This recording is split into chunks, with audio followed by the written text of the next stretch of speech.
ఐబొమ్మ నిర్వాహకుడు ఇమ్మడి రవిని నాంపల్లి కోర్టుకు తరలించారు. ఇతన్ని విశాఖకు చెందిన వ్యక్తిగా గుర్తించిన పోలీసులు రవి నుంచి కీలక సమాచారాన్ని రాబట్టారు.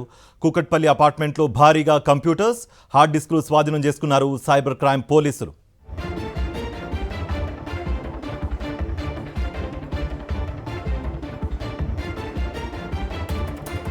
రెడీజాంసానికి సంబంధించి మరింత సమాచారం మా ప్రతినిధి అమర్ అందిస్తారు.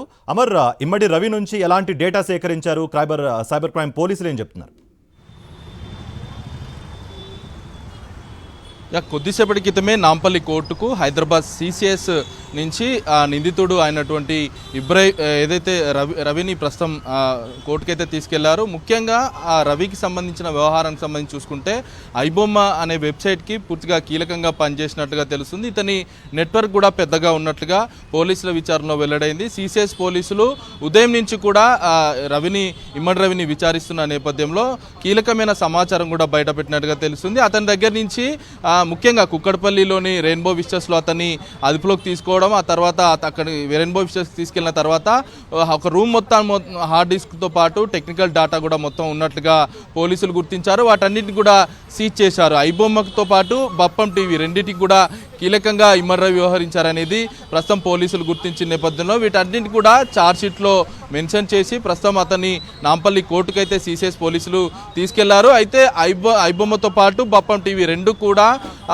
తెలుగు సినిమా ఇండస్ట్రీకి సంబంధించిన కొత్త వీడియోలు ఏవైతే ఉంటాయో, సినిమాలు రిలీజ్ అయిన వెంబడే వెనువెంటనే క్షణాల్లోనే రికార్డ్ చేయడం, ఆ తర్వాత ఐబొమ్మతో పాటు బప్పం టీవీ ఈ వేదికల మీదుగా మొత్తం పైరసీ వీడియోలను కూడా అప్లోడ్ చేయడం ప్రేక్షకులకు ఉచితంగా కూడా అందిస్తున్నారు. దీంతో రవితో పాటు అతని నెట్వర్క్ మొత్తాన్ని కూడా పోలీసులు విచారణలో వాళ్ళ వివరాలు కూడా పోలీసులు గుర్తించినట్లుగా తెలుస్తుంది. అయితే ఈ నెట్వర్క్ మొత్తం కూడా బెట్టింగ్ యాప్స్ కావచ్చు, గేమింగ్ యాప్లు, ఇవన్నీ కూడా వాటిని వెబ్సైట్ ద్వారా ప్రమోట్ చేయడం, ఆ తర్వాత ఆ డబ్బును కూడా భారీగా కోట్లలో సంపాదించుకున్నట్లుగా గుర్తించారు. మొత్తం ఇప్పటి వరకు ఇమ్మడి రవి నుంచి 3 కోట్లకు పైగా కూడా సొమ్మును ప్రస్తుతం సిసిఎస్ పోలీసులు సీజ్ చేసిన నేపథ్యంలో గత ఏడాది మొత్తం సినీ ఇండస్ట్రీ మొత్తం కూడా 3,000 కోట్ల నష్టం వాటిల్లింది. పైరసీ ద్వారా పూర్తిగా సినిమా నిర్మాతలకు కావచ్చు, సినిమా వాళ్ళకి పూర్తిగా నష్టం వాటిల్లింది అనేది ఇప్పటికే ఫిలిం ఇండస్ట్రీ కావచ్చు, యాంటీ వింగ్ సంబంధించిన వాళ్ళు ఫిర్యాదు కూడా గతంలో చేశారు. మనం చూసాం మూవీ రూల్స్ లాంటి వాటికి వెబ్సైట్కి వీడియోలు అందిస్తున్న వ్యక్తులను కూడా గతంలో హైదరాబాద్ సిసిఎస్ పోలీసులు అరెస్ట్ చేశారు. ఇప్పుడు ఐబొమ్మ సంబంధించిన కీలకమైన వ్యక్తిని ప్రస్తుతం ఇమ్మడి రవిని అదుపులోకి తీసుకొని అయితే పూర్తి స్థాయిలో వివరాలు అయితే రాబట్టారు. నాంపల్లి కోర్టులో జడ్జి ముందు హాజరుపరిచిన తర్వాత అతనికి 14 రోజుల రిమాండ్ కూడా విధించే అవకాశం అయితే కనబడుతుంది. అయితే ఇమ్మడి రవికి సంబంధించిన వ్యవహారాలకు చూసుకుంటే వైజాగ్ చెందినటువంటి ఇమ్మడి రవి అతను కొంతమంది నెట్వర్క్గా కలిసి మొత్తం ఐబొమ్మ వెబ్సైట్ను నడిపించారు.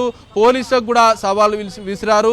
అయినా కూడా పోలీసులు గత కొద్ది రోజుల నుంచి కూడా సినీ ఇండస్ట్రీ నుంచి కూడా ఫిర్యాదులు రావడం, మరోవైపు ఫిర్యాదులతో పాటు పోలీసులు కూడా కేసు నమోదు చేసుకుని 6 నెలల నుంచి కూడా విచారణను మొదలుపెట్టారు. 6 నెలల నుంచి కూడా ఈ ఐబొమ్మకు సంబంధించిన సర్వర్తో పాటు ఉన్నటువంటి వెబ్సైట్ని మొత్తం కూడా లింక్స్ మొత్తం కూడా డిలీట్ చేసే ప్రక్రియను, రివోక్ చేసే ప్రక్రియను చేశారు. అయినా కూడా ఇటు ఐబొమ్మకు సంబంధించిన నిర్వాహకులు మొత్తం కూడా బప్పం టీవీ అనే రూపాంతరాలు చెందుతూ కొన్ని కొత్త వెబ్సైట్ లింక్స్ కూడా ఓపెన్ చేస్తూ దాని ద్వారా చూడొచ్చు అంటూ కూడా ప్రేక్షకులకు అందించారు. అయినా కూడా ఇటు బప్పం టీవీతో పాటు ఐబొమ్మ రెండింటిని కూడా పూర్తిగా వెబ్సైట్లో బ్లాక్ చేశారు.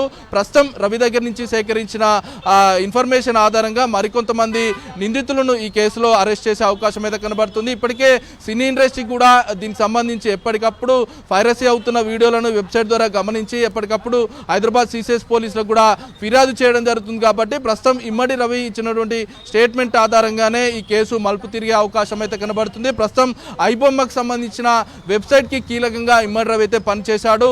అతని దగ్గర ఉన్నటువంటి ల్యాప్టాప్తో పాటు టెక్నికల్ డేటాను మొత్తం కూడా సీజ్ చేశారు. వాటిని పరిశీలించిన తర్వాతే పూర్తి స్థాయిలో అతన్ని విచారించిన తర్వాతే నాంపల్లి కోర్టుకైతే తరలించారు. మరికొద్ది సేపట్లోనే రిమాండ్ కూడా పంపించే అవకాశం అయితే కనబడుతుంది.